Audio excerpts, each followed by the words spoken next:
Bem-vindos ao The Debate. Hoje nós vamos abordar uma questão bem central na inteligência artificial, né?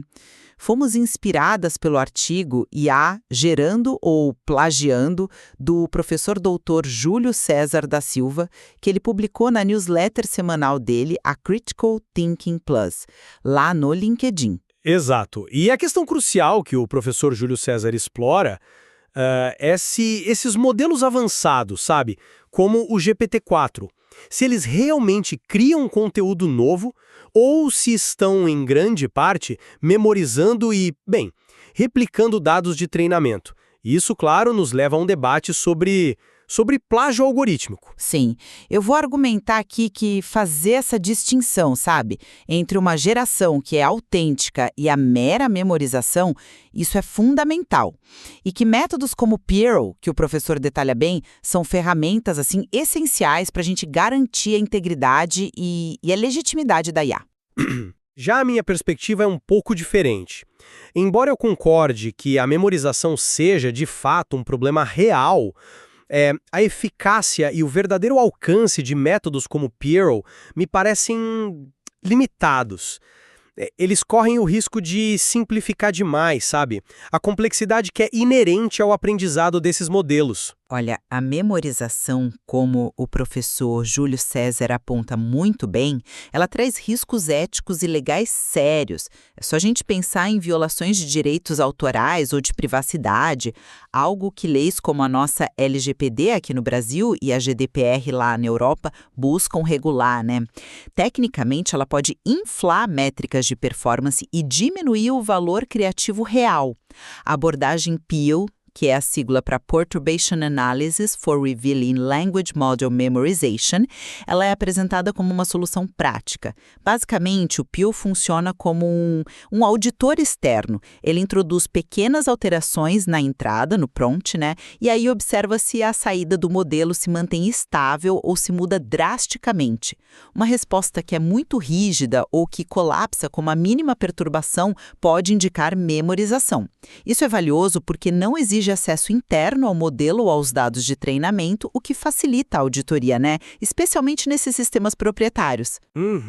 Eu concordo que a memorização é um ponto crítico. Ela representa, de fato, uma falha conceitual, onde a máquina basicamente repete em vez de inferir, de gerar algo novo.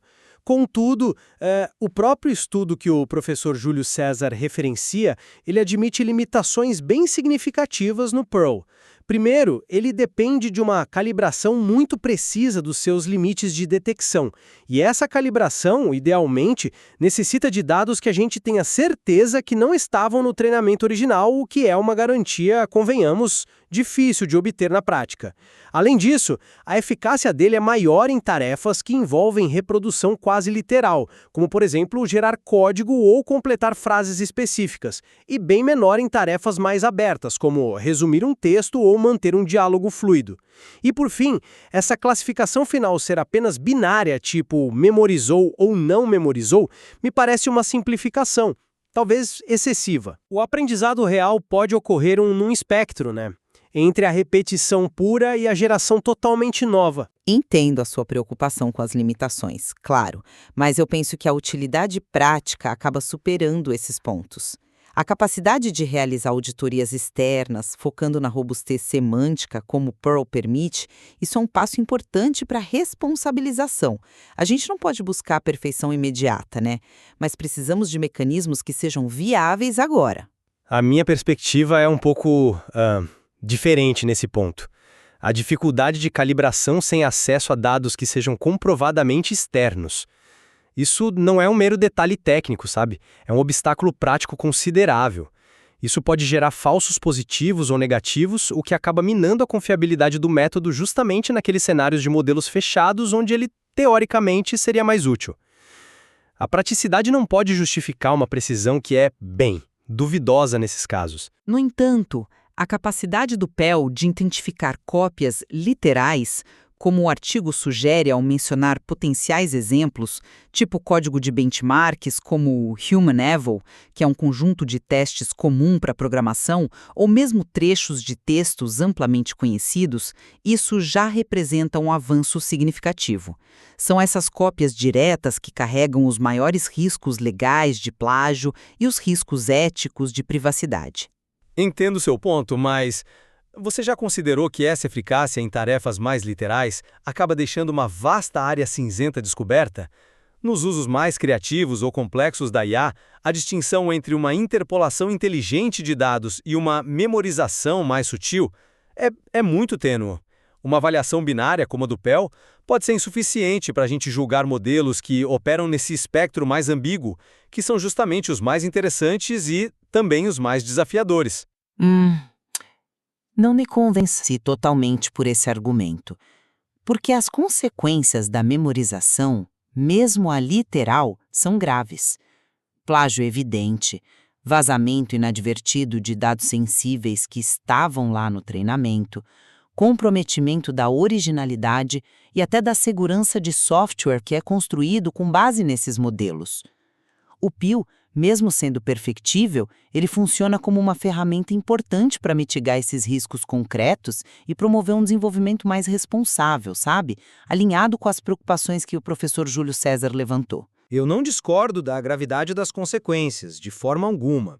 A minha questão é se focar numa detecção binária é realmente a abordagem mais produtiva, pensando a longo prazo.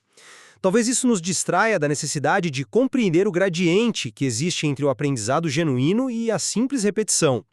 A gente precisa investigar como e por que diferentes níveis de memorização ocorrem para só então desenvolvermos soluções mais sofisticadas que vão além de um simples teste de sim ou não. Bem, resumindo então a minha posição. Distinguir geração de plágio algorítmico é um imperativo ético e técnico. Ferramentas como o Perl, ainda que tenham suas limitações, são passos necessários para uma IA mais transparente e responsável, ecoando a análise crítica do professor Júlio César. Eu concluo reiterando que o problema da memorização é, de fato, multifacetado. O Peer é uma contribuição relevante para esse debate, sem dúvida, mas suas limitações inerentes, que são apontadas no próprio estudo, sugerem que nós precisamos de abordagens complementares e de um aprofundamento na compreensão dos mecanismos de aprendizado dos grandes modelos de linguagem. A discussão de hoje, baseada nesse trabalho tão instigante do professor Dr. Júlio César da Silva, certamente mostra a complexidade e a importância deste debate contínuo, sobre a natureza da criação e da cópia na era da IA. Exato. E fica o convite aos nossos ouvintes para refletirem sobre esta questão e compartilharem suas opiniões, experiências ou dúvidas lá nos comentários da publicação original, na newsletter Critical Thinking Plus no LinkedIn. Como que as empresas de vocês estão navegando essa diferença? As ferramentas de IA que vocês usam parecem mais gerar ou copiar?